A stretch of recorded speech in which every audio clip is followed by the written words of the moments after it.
Seigneur.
On veut toucher le bord de ta robe, de sentir tes bras tout autour de nous, Seigneur.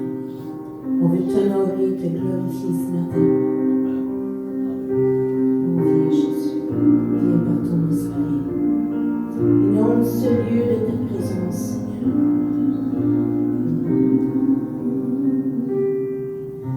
J'entre dans le sein des saints. J'entre par le sang de l'agneau. J'entre pour t'adorer, toi seul. J'entre pour honorer Jésus. J'entre dans le sein des saints. J'entre par le sang de l'agneau. J'entre pour t'adorer, toi seul. J'entre pour honorer Jésus. J'entre dans le sein des saints. J'entre par le sang de l'agneau. J'entre pour t'adorer, toi seul. J'entre pour honorer Jésus. J'entre dans le sein des saints. J'entre par le sang de l'agneau. J'entre pour t'adorer, toi seul. J'entre pour honorer Jésus. Seigneur, je t'adore. Oui, je t'adore. Seigneur, je t'adore. Oui, je t'adore. Seigneur, je t'adore. Oui, je t'adore. Seigneur, je t'adore. Oui, je t'adore. Car ton nom est très saint. Oui, très saint, Seigneur. Car ton nom est très saint. Oui, très saint, Seigneur.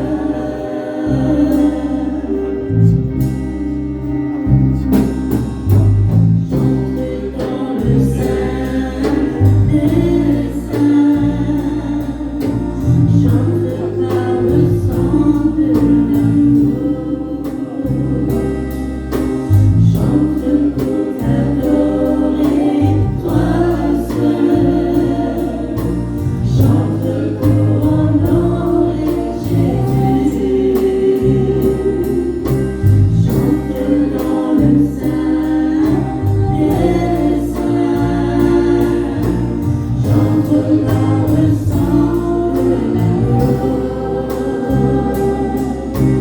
J'entre pour t'adorer, toi seul. J'entre pour honorer Jésus. Seigneur, je t'adore. Oui, je t'adore. Seigneur, je t'adore. Oui, je t'adore. Seigneur, je t'adore. Oui, je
Louange à toi, mon Dieu. Louange à toi, mon roi. Oh Seigneur, il n'y a pas de mots, Seigneur, pour te dire à quel point on t'aime, Seigneur, ce matin. Oh Dieu, Seigneur, que ta volonté, Seigneur, soit faite ici dans ce lieu, Seigneur. Nous voulons, Seigneur, que ce soit toi, Seigneur, qui règne, Seigneur, dans ce lieu, oh Dieu. Prends toute la place, Seigneur. Prends toute la place qui te revient, Seigneur Dieu, ce matin. Oh Seigneur, oh Jésus, oh Père éternel. Merci, Seigneur, merci, Jésus. Merci, Père éternel. Il n'y a pas de plus grand être que toi, Seigneur. Merci, Seigneur. Merci, Jésus. Louange et gloire à toi, Seigneur, ce matin. Alléluia, éternel. Sois béni, Seigneur. Alléluia, Jésus. Merci Seigneur pour ta présence.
tu ne faillis jamais.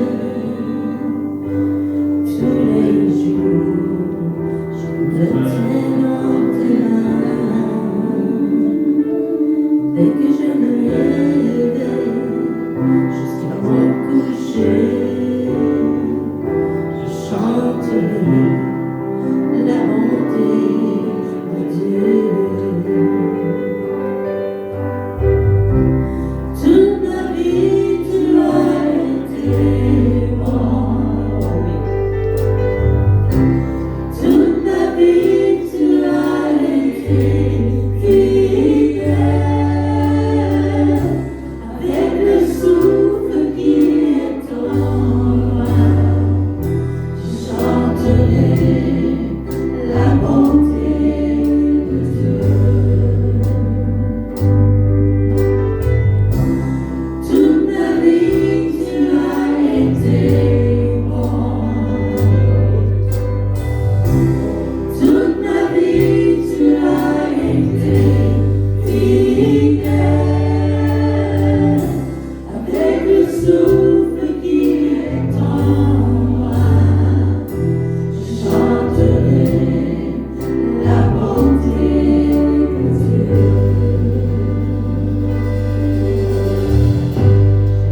l'Épître aux Hébreux.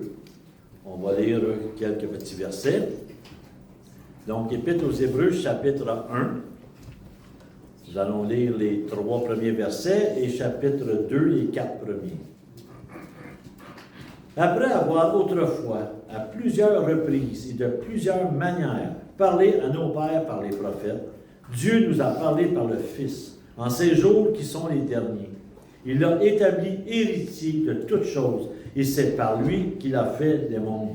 Ce Fils, qui est le rayonnement de sa gloire et l'expression de son être, soutient toutes choses par sa parole puissante.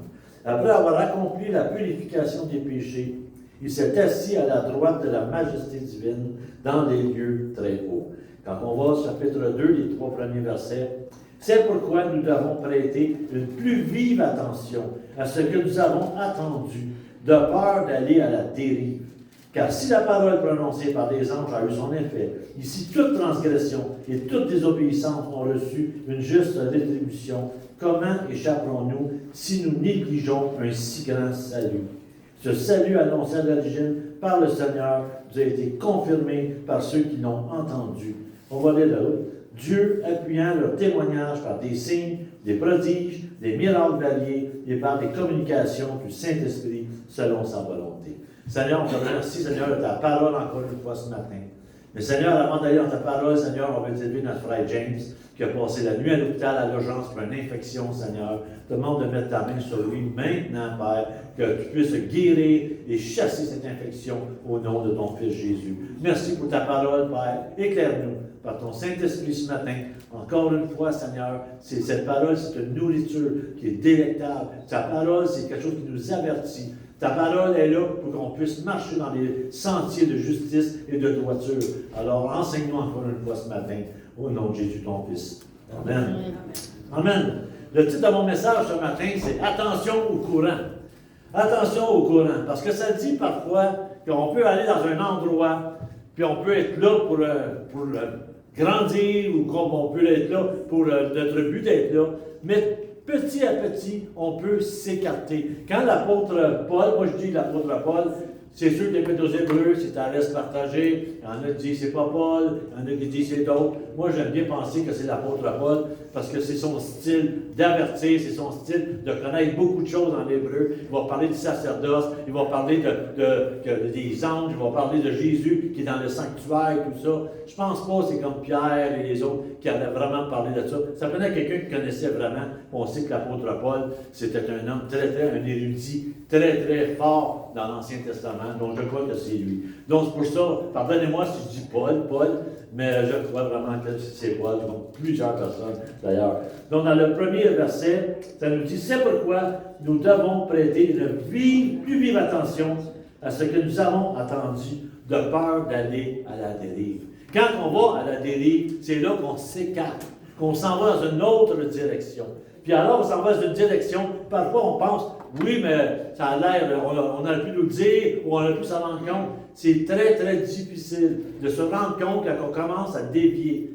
C'est très difficile pour celui qui est là. Parfois, il ne s'en rend même pas compte. Pourquoi? Parce que l'ennemi de nos âmes va se servir d'une situation qui est sournois pour arriver, pour nous emmener dans une direction que personne va se douter qu'il est en train de se faire dériver. J'ai juste quelques exemples pour se mettre en contexte. Quand on regarde, on parle de ceux qui ont dérivé, on parle de Titanic. N'est-ce pas que dans le temps, on sait ce qui est arrivé avec le Titanic, pour que je raconte une histoire, mais qui se pensait au-delà de Dieu. Même Dieu ne peut pas couler ce bateau-là. C'est ça que quelqu'un avait dit.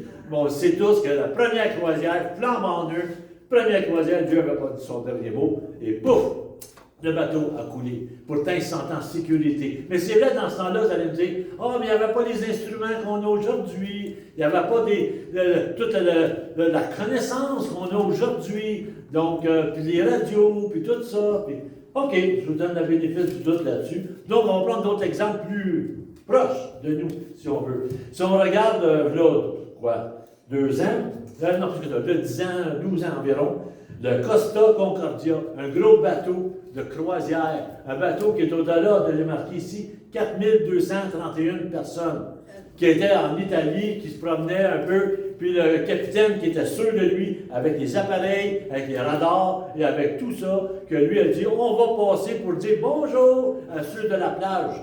Puis vous savez qu'est-ce qui est arrivé? Le bateau a eu un naufrage, il s'est pris, et ensuite il a essayé d'aller un petit peu plus loin, il a brisé sa coque, puis finalement il a échoué. Il y a eu 32 morts à ce moment-là, heureusement juste 32 morts, mais il y a des photos sur Internet, le gros bateau de croisière sur le côté complètement, puis ça a coûté plus cher d'aller le chercher, puis le démantibuler, ça a coûté, je pense, c'était 1,5 milliard, je pense, juste pour aller le chercher, puis tout le défaire. Pourtant, il y avait tous les instruments à bord. Comment ça se fait que ce bateau-là il a échoué? Si on en prend un autre, le Norwegian, là, même pas 2 ans, au mois de mars 2022, un autre bateau de croisière, mais qui était tellement beau, lui, 4600 personnes à bord. Un beau bateau, même il était surnommé la fiancée de l'Atlantique. Un beau bateau. OK, le Norwegian.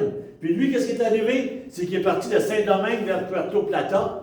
Puis encore, le capitaine, il dit, il y a eu des vents très forts, des vents de 30 nœuds. Donc le bateau a commencé un peu, et le bateau s'est échoué. Et puis, il a fallu venir le chercher. Ils ont arrêté à Puerto Plata. Tout le monde a débarqué, heureusement, pas de mort. Mais encore là, des gros bateaux avec plein d'équipements.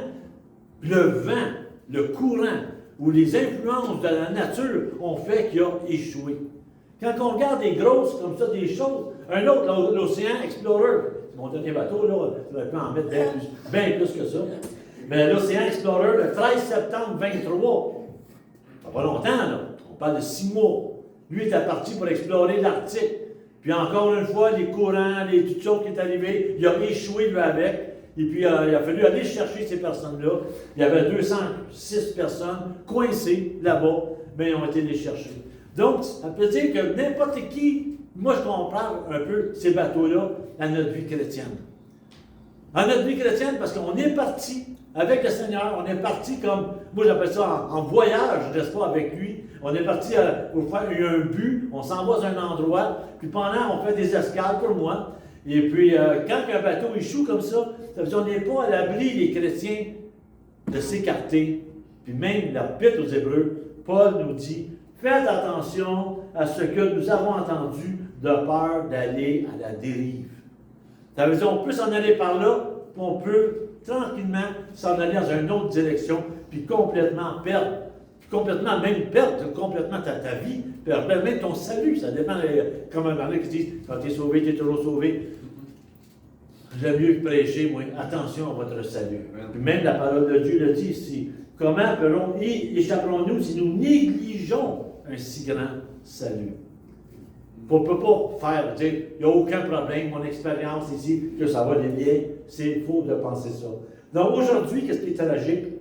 C'est d'avoir quelqu'un qui va dériver, puis ça n'aperçoit même pas. Parfois, on regarde des gens, on parle avec eux, puis la personne est en train de dériver tranquillement. Puis la dernière à savoir qu'elle dérive, c'est la personne qui est en train de dériver. Les autres la voient. Ça ressemble un peu au sermon qu'on a vu la semaine passée, alors que la personne est sur le bord de la fenêtre, puis le monde la voit, il est en danger, il a tombé. Mais parfois, on en voit que ça dérive, puis sans s'en rendre compte, ils sont en train de perdre complètement ce que le Seigneur nous a vraiment tout enseigné. Si on regarde dans Hébreu, pas dans Hébreu, pardon, dans Deutéronome 5, 32 à 33, Deutéronome 32, 33, ça dit, Deutéronome, comme on l'a vu la semaine passée, c'est quoi? C'est le testament de Moïse, qui parle vraiment à son peuple, parce que Dieu a une parole pour son peuple, puis Dieu dit, vous observerez et mettrez en pratique ce que l'Éternel, votre Dieu, vous a commandé. Vous ne vous en écarterez ni à droite, ni à gauche. Donc, quand tu t'en vas par là, attention de parler à droite ou à gauche. Il faut que tu fasses attention. Ça dit, vous suivrez entièrement la voie de l'Éternel, votre Dieu, qui vous a recommandé, afin que vous viviez et que vous soyez heureux et que vous prolongez vos jours dans le pays dont vous prendrez possession. Dans Proverbe 4, 25 à 27, ça nous dit encore, que tes yeux regardent en face et que tes paupières se dirigent droit devant toi. Tu sais, vous avez remarqué, hein, c'est toujours devant toi.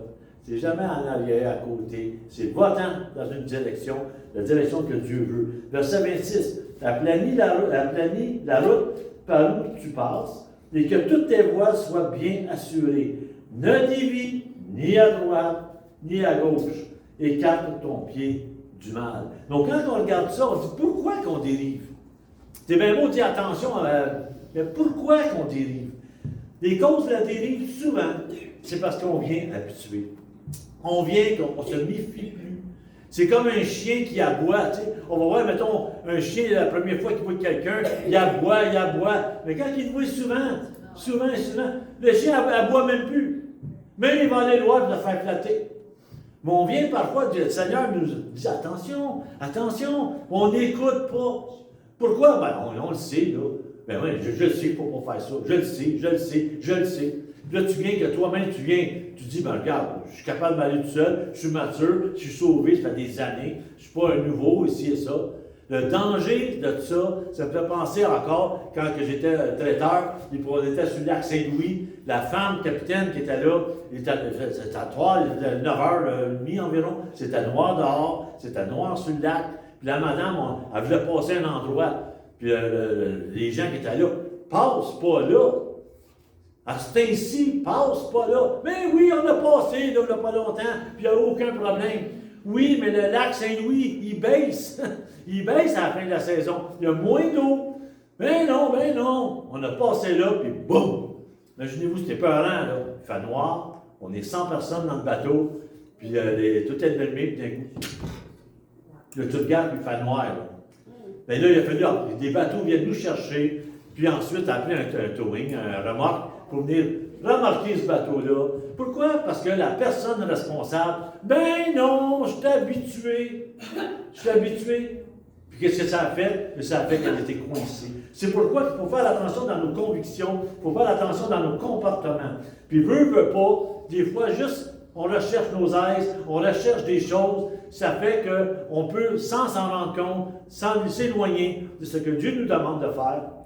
C'est dangereux pour notre santé spirituelle. C'est vraiment dangereux pour nous.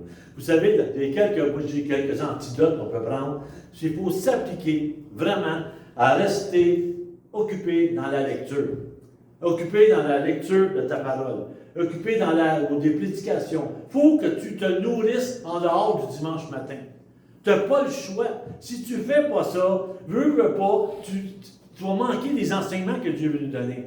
Combien de fois qu'on va prier ensemble le matin ou seul, puis vous allez dire, ben regardons ça. Je n'avais pas vu ça la dernière fois que j'ai lu ça. Ça, c'est Saint-Esprit qui nous enseigne. Puis tu n'as pas le choix de faire ça parce que tu vas t'écarter. Regarde David, alors que toute son armée était partie se battre. David, on en a parlé la semaine passée, je pense, ou l'autre avant. Puis que David était sur sa couche, puis il ne travaille pas à ce temps-ci, autrement dit, c'est que toute la gang est partie, il est tout seul, s'ennuie, cherche. C'est dans ce moment-là que l'ennemi vient dans ta tête. C'est quand tu n'es pas occupé, quand tu n'es pas occupé de nourrir de la bonne chose. Pourtant, David était supposé lire la loi. C'était le règlement de Dieu, d'écrire la loi, de la lire. Mais, non, l'adultère, la belle-fille, tout ça, puis on sait que c'était la fenêtre de David qui est tombée. Mais il s'est écarté. Il s'est écarté de la volonté de Dieu. Puis il y a eu des conséquences de ça. Les conséquences, il y en a qui sont morts. Son meilleur soldat, il est mort. Ensuite, son enfant, il est mort. Puis ça fait toutes sortes de choses, là, quand même. Pourquoi? Parce qu'il s'est écarté de la parole de Dieu. L'ennemi le sait. Quand on est là, puis on regarde à d'autres choses qu'à lui, l'ennemi, c'est pas pour rien. On dit c'est comme un serpent. Pas pour rien. Hier, je regardais... il y avait quelque chose, un genre de vidéo à la maison, et puis sur l'ordinateur. Je regardais ça. Puis il y a une madame, ça a marqué, j'ai eu la pire peur de ma vie. Puis là, je vois une madame, elle est dans son stationnement, c'est comme en Floride, le beau soleil. Elle est dans son stationnement à côté de sa voiture. J'ai eu la pire peur de ma vie. Je dis, c'est quoi, toi? Parce qu'il fait trop soleil, c'est pour ça que tu as peur. Mais tout d'un coup, pendant qu'elle est là, il y a un serpent qui sort en dessous de son char. Puis il y a un autre là, qui s'en va tout croche, s'en allait vers elle. Elle est partie à courir. Mais je me dis, l'ennemi est comme ça. Parfois, c'est beau, ça a l'air beau, ça a l'air le soleil, les palmiers, le char qui était là. Tu dis, pourquoi qu'il a peur? Il y a un serpent qui était là, qui était prêt à l'attaquer. L'ennemi, il fait ça avec nous. Quand tu n'es pas préparé, quand tu n'es pas, l'ennemi, il va trouver une petite faille pour passer dans la faille, pour venir t'atteindre. Pourquoi? Parce que l'ennemi, c'est ça qu'il veut. Il veut vous enlever de là. Parce qu'il n'y a rien de pire pour lui qu'un chrétien qui est droit, un chrétien qui prie, un chrétien qui intercède. Il ne peut pas rien faire contre ça. Il faut qu'il se tasse. Il ne peut pas rien faire contre des gens qui se mettent ensemble pour demander une chose. Il ne peut pas rien faire. Mais qu'est-ce qu'il peut faire? C'est nous empêcher de prier. Nous empêcher de la suivre comme il faut. Comme ça, lui, il va avoir atteint son but. Donc, c'est ça le jeu de l'ennemi. Donc, il faut s'appliquer vraiment à occuper notre lecture, se nourrir. Et je sais que, pire qu'aujourd'hui, là, avant, on travaillait 54 heures semaine. Pour les plus jeunes d'entre nous, 54 heures par semaine. Ça a tombé à 45 heures. Ça a tombé à 40 heures. Là, il parle de 36 heures, je pense, ou 35 heures. On a plus de temps qu'avant, plus de temps de loisirs qu'avant. C'est important de fouiller là-dedans, parce que sinon, on a tellement de temps de loisirs que c'est facile d'ouvrir nos oreilles à toutes sortes de choses qui se passent alentour de nous. Toutes sortes de choses. Plus qu'on a des loisirs, plus qu'on a du temps, plus que c'est dangereux de s'écarter. Donc, c'est pour ça qu'il faut faire attention, lire la parole. Deuxièmement, c'est de danger, juste écouter la parole, mais pas la mettre en pratique.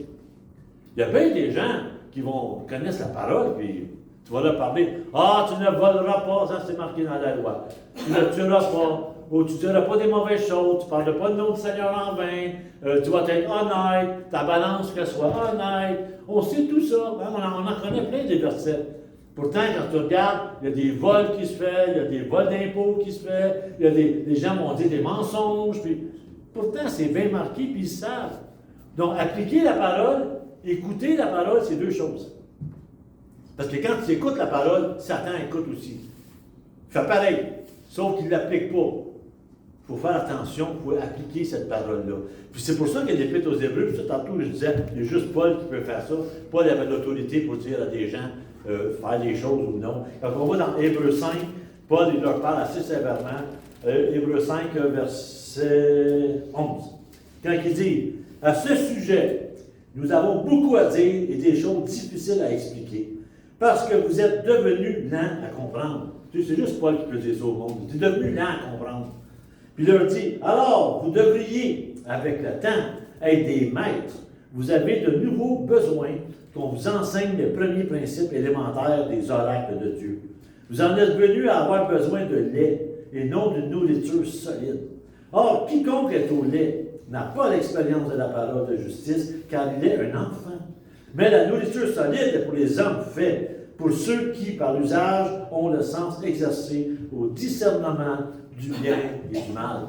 Donc, même Paul est en train de dire aux Hébreux, garde, tu es rendu au lait encore.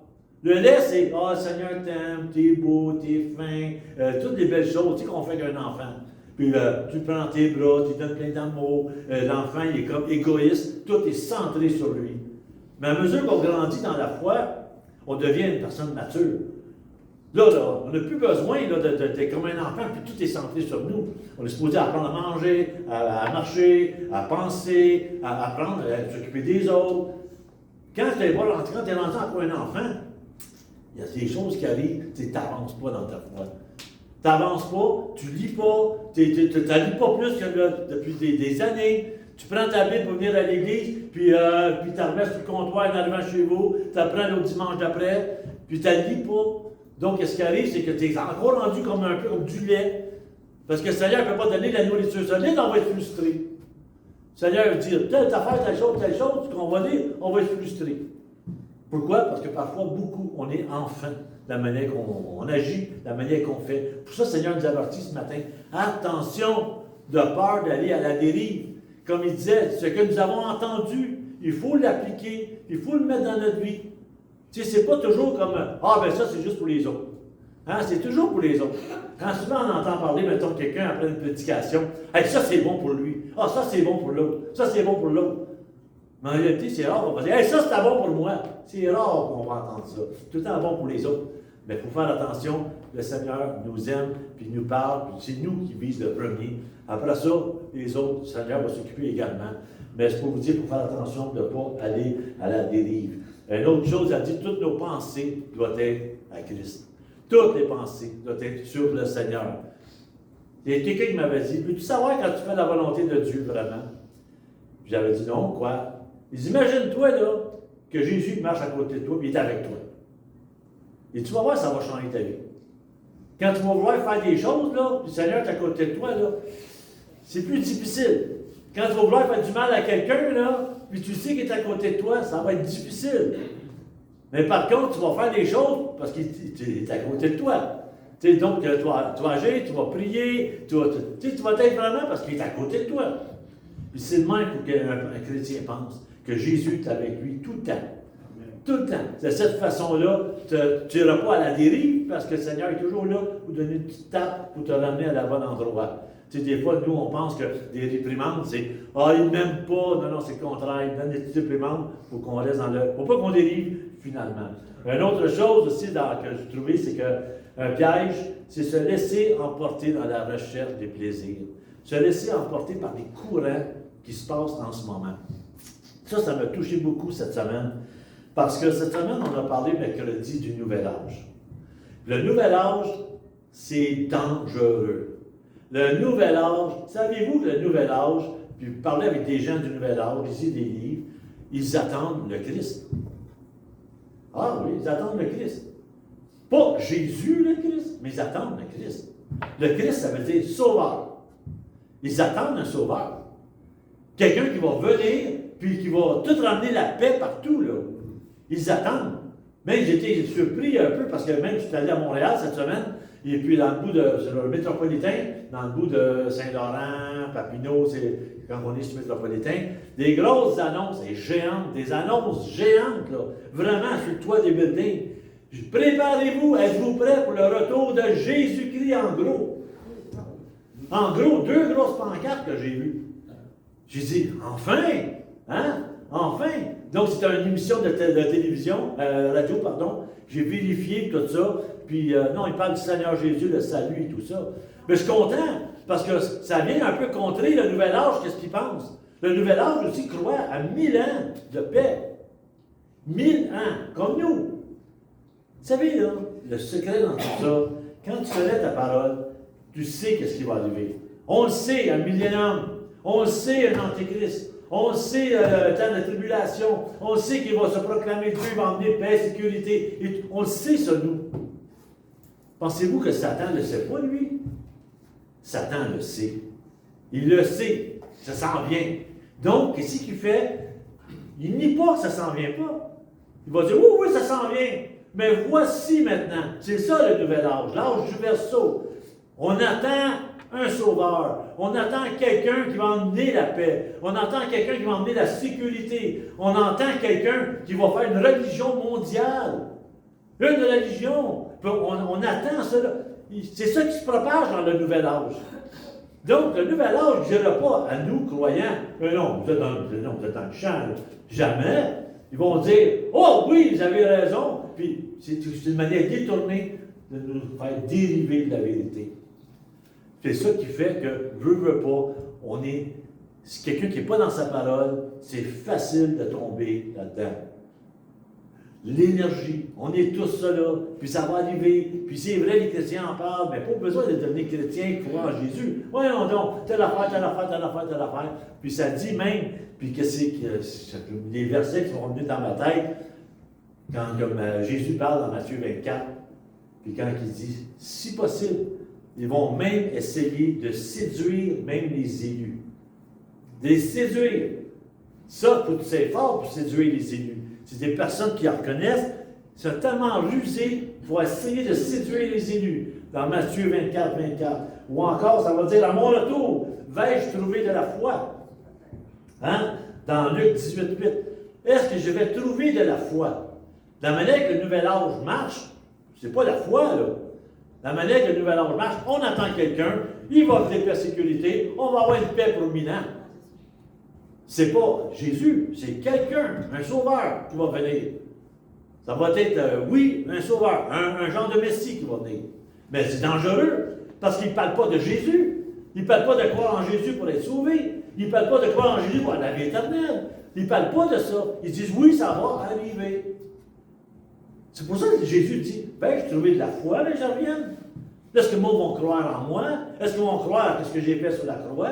Est-ce qu'ils vont croire à toutes ces choses-là? Ou s'ils vont être séduits par toutes sortes de courants qui se passent en ce moment? Des courants de fous. Des courants qu'on voit les mercredis, là, toutes sortes de choses, là, qu'on voit des diverses religions, divers mouvements. Puis laissez-moi vous dire, une chance qu'on a ça, c'est un ancre. Hein, le bateau, des fois, s'en va tout croche, mais ça, c'est un ancre qui nous fait qu'on ne s'en va pas sur un bord puis sur l'autre. Donc, un autre verset, c'est le plus grand nombre se refroidira. Dans Matthieu 24, 12. Quand on regarde ça, on a des exemples.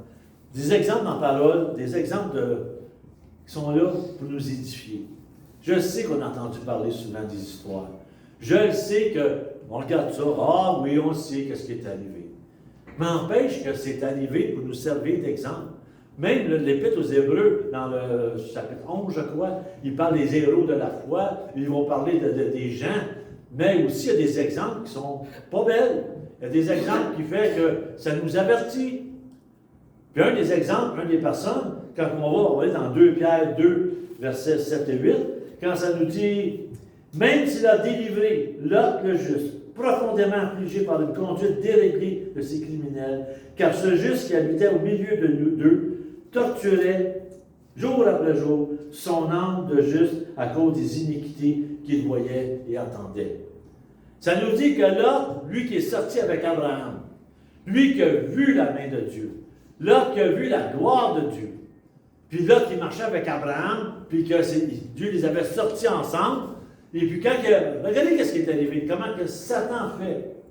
Il y a eu une famine, il y a eu une épreuve. On en a tous des épreuves, on en a tous. Mais les autres avec ont une épreuve. Il y avait une famine. Donc, ils sont allés vers l'Égypte pour manger. Puis qu'est-ce qui est arrivé en Égypte? Là, bon, Lot qui est là, qui regarde Abraham, celui qui est au moins de Dieu, vraiment. Et puis lui qui marche, puis qui s'en va. Donc Lot qui est en arrière, qui le regarde. Quand il a vu Abraham mentir au roi d'Égypte pour avoir des faveurs, mentir. Non, c'est pas, c'est pas ma femme, c'est ma sœur. Parce qu'il avait peur. Imaginez-vous, il avait peur, donc c'est ma sœur. Puis là, on sait l'histoire, qu'est-ce qui est arrivé. Ensuite de ça, c'est que sa femme est allée dans l'arène, si on veut, du roi, mais Dieu a parlé au roi. Puis tout ça, Abraham est sorti avec la richesse. Imaginez-vous Lot qui est en arrière. Lot, lui, arrive, là, écoute, ça va pas bien, on manque de nourriture, on s'en va dans un pays où il y a de l'abondance. Tu arrives là, mon Abraham qui ment, puis qui sort de là riche. Fait que qu'est-ce qu'il pense dans ta tête à lui? La même chose, on va dire, regarde.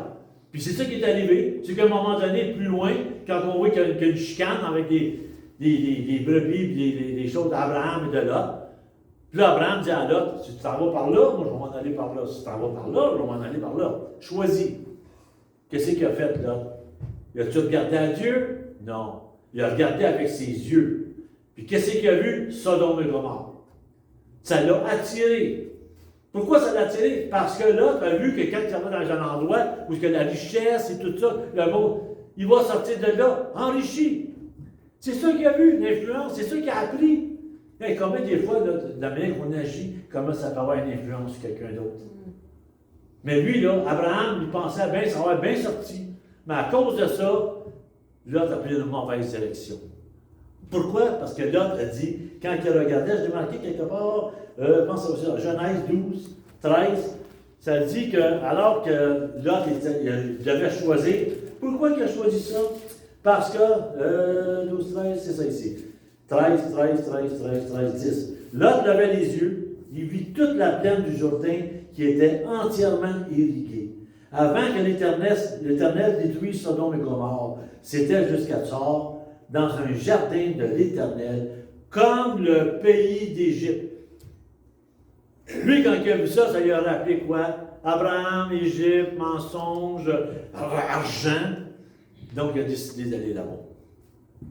Lui qui avait un plan, lui qui avait un plan avec Abraham, il a dérivé, tranquillement. Dérivé avec quoi? Des petites failles qu'il y avait.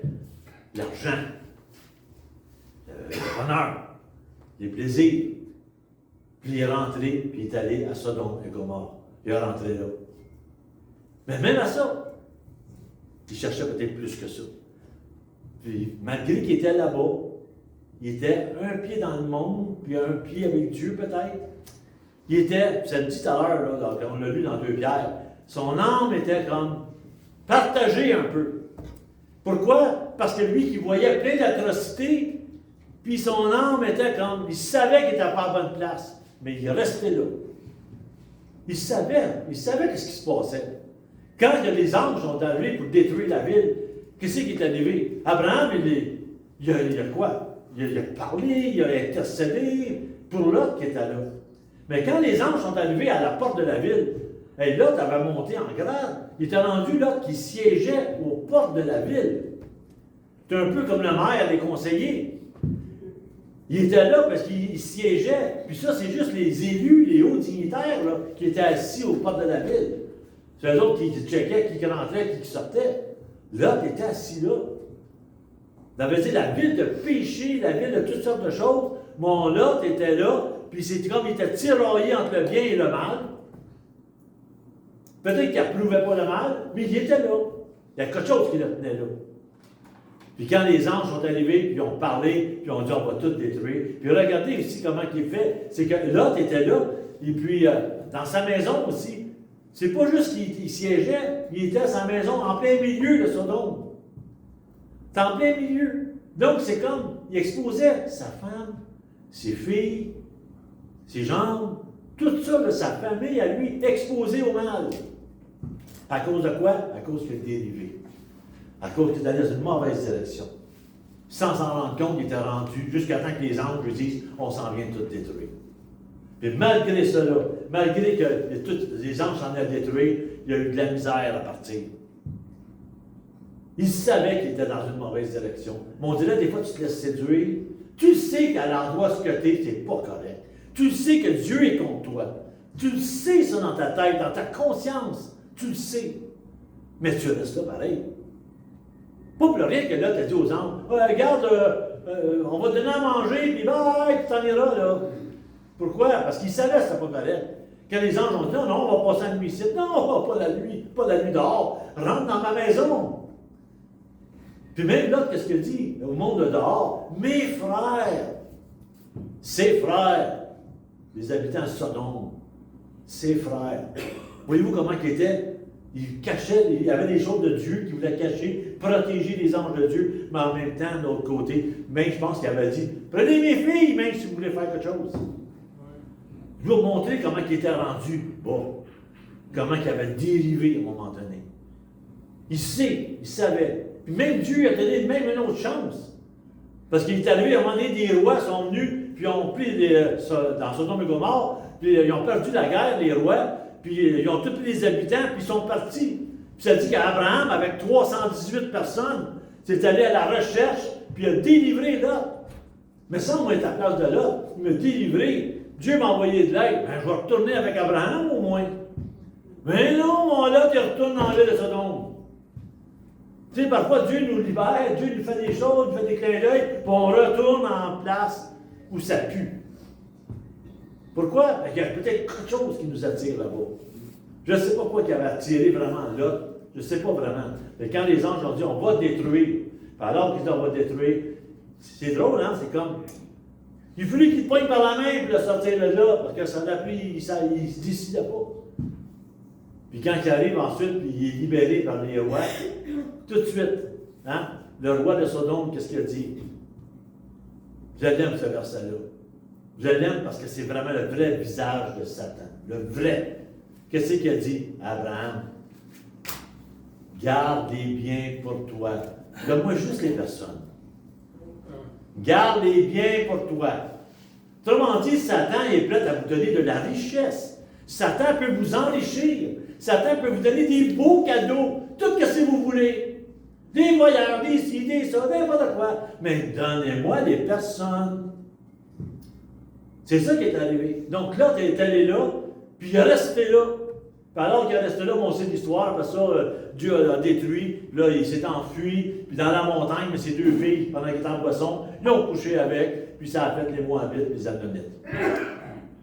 Pourquoi? Parce qu'il a dérivé. Puis alors qu'il a dérivé, c'était complètement, lui et sa famille ont été perdus. complètement. Si on en prend un autre, mettons, pas aussi long, si on prend Jonathan. Regardez, Jonathan, c'était une personne qui aimait David.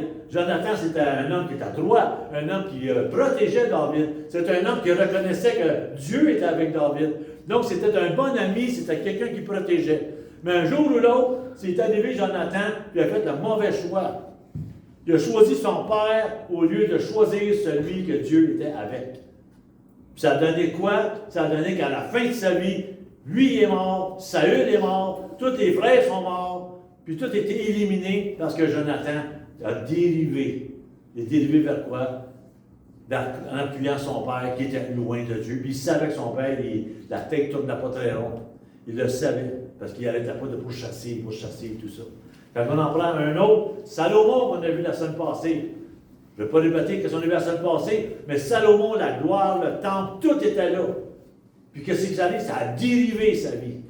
Tellement dérivé sa vie qu'en dernier, le royaume s'est brisé en deux. Puis ça a fait, on sait l'histoire avec Salomon. Puis un autre, pour terminer celui-là, c'est Démas. Ça, c'est dans le Nouveau Testament. Démas, c'est un monsieur, il était croyant. C'est un monsieur qui marchait avec Paul. Démas, c'était quand on regarde dans Philémon, et puis juste avant Hébreu, dans Philémon 24, ça nous dit, puis là, c'est Paul qui donne comme des remerciements, puis il dit, ainsi que Marc, Aristarque, Démas, Luc, mes compagnons d'œuvre, saluez-les. Donc Démas, il fait partie avec Paul. Donc Démas, c'est un chrétien qui est actif, si on veut. Après ça, on va un petit peu plus loin dans Colossiens 4, il parle encore la même chose. Luc, le médecin bien-aimé, vous salue ainsi que Démas. Donc, à date, tu dis, mais il est avec Luc, il est avec Paul, il est avec d'autres, ça va bien, il est chrétien. Sauf que quand on arrive dans le dernier, dans 2 Timothée 4,10, ça nous dit, 2 Timothée 4,10, car mettons verset 9, là, tâche de venir au plus tôt vers moi, car Démas m'a abandonné par amour pour le siècle présent. Il est parti pour Thessalonique. Il a dérivé. Ça ne nous dit pas s'il est revenu, parce qu'à aucune place, j'ai fait des recherches pour voir s'il était revenu ou quoi que ce soit. On n'en parle pas. Je sais qu'un autre tantôt, Marc, ça n'allait pas bien, mais Marc, après ça, il est revenu avec Paul. On sait que même Paul a demandé à Marc et tout ça. Mais Démas, on n'a plus jamais entendu parler. Vous savez, Satan sait quoi faire. Peut-être parce qu'il a eu peur, peut-être parce qu'il avait peur des Romains, peut-être parce qu'il ne croyait plus trop, peut-être qu'il n'a pas assez vu la main. Je ne sais pas quelle est la raison, c'est pas dit. Mais ça dit, il est parti pour l'amour du siècle présent. Il est parti, donc si quelqu'un quitte l'Église, pourquoi? Parce qu'il aime ce qui se passe dans le monde.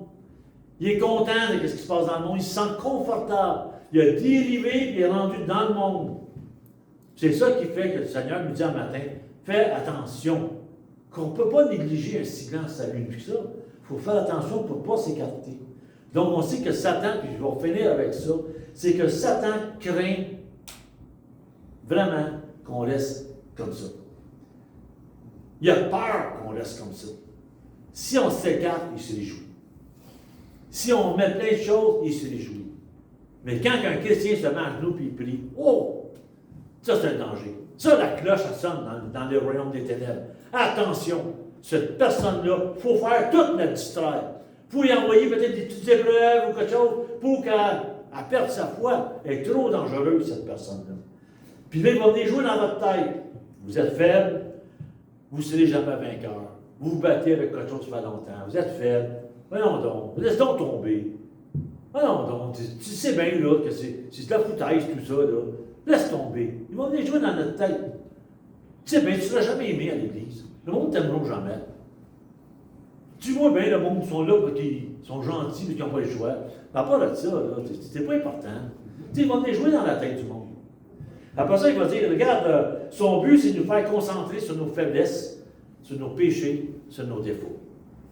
Tu sais, quelqu'un là, qui a un péché, quelqu'un qui fait quelque chose, puis oh non, j'ai encore tombé. T'as pas honte d'aller à l'église? T'as tombé hier soir, t'as pas honte? T'as regardé des choses, il ne fallait pas que tu regardes, t'as pas honte? T'as pas pardonné à quelqu'un, le Seigneur demande de pardonner, puis tu s'en vas à l'église, il n'est pas hypocrite. Ils vont venir dans notre tête comme ça. Pourquoi? Parce qu'il veut nous détourner, il veut qu'on s'enlève de là. Il ne veut pas que tu demandes pardon, il ne veut pas que tu redresses. Puis il va dire, nous sommes équipés, nous, pour vaincre et ne pas nous écarter. J'ai une petite illustration en terminant. Et puis, elle m'est venue avant hier, cette illustration-là, parce que je regardais mes fameux bateaux, comme je vous dis. Et puis, je demandais au Seigneur, donne-moi une illustration qui explique vraiment, tu sais, quelque chose. Et puis, ça s'est passé au Canada. Ça s'est passé en Ontario. Ça s'est passé, il y a 106 ans, en 1918. C'est des hommes qui travaillaient à extraire des roches. Puis, ils étaient comme sur le lac est là, sur le côté américain. Puis, il y avait une barge qu'on appelle, c'est une grande barge, plus que la grandeur de l'église ici. Puis ils mettaient des minerais là-dedans, des roches, tout ça. Puis c'était un bateau avec un grand câble qui tirait la barge, puis qui l'emmenait pour qu'on puisse prendre la roche, puis en faire des choses. Et puis c'était ça qui se passait. Et puis qu'est-ce qui est arrivé, malheureusement, c'est que pendant qu'ils s'en retournaient, puis c'était bien plein de roches dans cette barge-là, vous appelez ça, cette roulotte flottante, si on veut, mais c'est ça, c'est comme un paquebot. Et puis le câble s'est brisé. Le câble s'est brisé, puis la barge a commencé à s'en aller. Les deux gars, quand ils ont vu ça, il y avait deux gars à l'intérieur. L'un s'appelait Gustave, l'autre s'appelait James. Et puis les deux, là, quand ils ont vu qu'ils s'en allaient à dérive comme ça, ils ont eu peur. Puis ils ont dit, qu'est-ce qu'on fait? Parce qu'ils se voyaient dériver. Puis le coton avait été coupé, le câble. Donc, qu'est-ce qu'ils ont fait? C'est que, écoute, on va couler le bateau. Parce que où ce qui était, il fallait que c'était pas si creux que ça. Donc, en faisant rentrer de l'eau, puis en ouvrant, le bateau va échouer, puis ils vont avoir une chance de s'en sortir. Puis c'est ce qu'ils ont fait. Donc, ils ont pris le bateau, l'eau est rentrée, puis ça a jamais là. Mais les deux gars étaient poignés en plein milieu là, de la rivière, mais ils n'étaient jamais dans le milieu. Ils étaient à 600 mètres. C'est pas gros, ça. 600 mètres, c'est à peu près 1900 pieds. Donc, 600 mètres, c'est pas beaucoup. Juste là, qui était échoué, puis c'était les chutes Niagara qui étaient là. Le gouffre s'en venait. 600 mètres. Même d'ailleurs, en 2019, le bateau s'était fait, puis avançait encore de 50 mètres. Mais ici, vraiment, ils disent qu'il est vraiment. Même quand j'étais allé avec mon père, quand j'étais jeune, au chute Niagara, et puis la fameuse barque est encore là. Puis vous allez sur Internet, vous allez voir chute Niagara, bateau coincé, vous allez voir les photos, tout ça qui est encore là. Donc, pour revenir à mon histoire, c'est que les deux gars sont là. Puis, ils ont échoué, puis heureusement, là, la barque était là. Mais eux autres, ils étaient poignés dans le bateau. Puis, il y avait du courant. Allez voir pour le fun, allez aux chutes, allez voir. Il y a du courant qui passe là, puis que ça tombe dans les chutes. Là, les autres, aucun bateau ne pouvait aller là. Quelqu'un pouvait aller à nage, ou comme vous voulez, ou eux autres. Ils étaient vraiment pris sur ce bateau-là. Et puis, ils ont essayé de le secourir. Et puis, ils ont même, à partir d'une centrale électrique, dans le temps qui fonctionnait, avec des câbles de la centrale électrique, essayé de payer plusieurs câbles pour essayer que les gens puissent, comment je pourrais dire, un genre de tyrolienne, là, avec le câble, les gens puissent, avec le câble, sortir et s'en aller jusqu'au bord. Ils n'ont pas réussi. Ils n'ont pas réussi. Le lendemain, il y a un monsieur qui s'appelle, un vétéran de la Première Guerre mondiale, qui s'appelle William Red Hill. Lui, il dit, je vais y aller, parce que les câbles ils étaient mélangés. Donc, il essayait d'envoyer des câbles, mais tous les câbles sont mélangés, puis il ne pouvait pas rien faire. Lui, il est allé. Il est allé, puis au péril de sa vie, il a défait les câbles, puis les deux gars ont pu être sauvés. Puis le bateau est encore là aujourd'hui. Quand je regardais ça, moi, je me suis dit, waouh, quel bel exemple. Quel bel exemple. On se sent en sécurité parfois, avec les enseignements, avec le Seigneur, avec toutes ces belles choses-là. Puis là, on est comme accroché, n'est-ce pas, au salut, à Dieu, et tout ça. Puis de temps en temps, sans s'en rendre compte, pouf, ça casse. Je ne sais pas pourquoi ça a cassé. Peut-être un manque de pardon, peut-être je ne sais pas quoi. Mais parfois, on commence à dériver. Puis alors qu'on commence à dériver, tu t'en vas vers la perdition. Tu t'en vas, ça coule. Tu vas tomber dans les chutes Niagara, c'est fini, là. C'est gros, les chutes Niagara. Tu es allé en bateau en bas, puis quand tu regardes ça, ça fait peur dans ta barouette. Tu t'en vas vers ça. Tu dis, je vais faire quoi? C'est la même chose. On dérive. on fait quoi? Mais les gars, ils ont dit, regarde, on va abandonner tout ce qui nous entraîne pour aller dans les chutes. On va abandonner tout ça. Puis c'est ça que les gars ils ont fait. En faisant ce qu'ils faisaient, c'est que, regarde, on le coule, on se débarrasse de ce qui nous entraîne vers les chutes.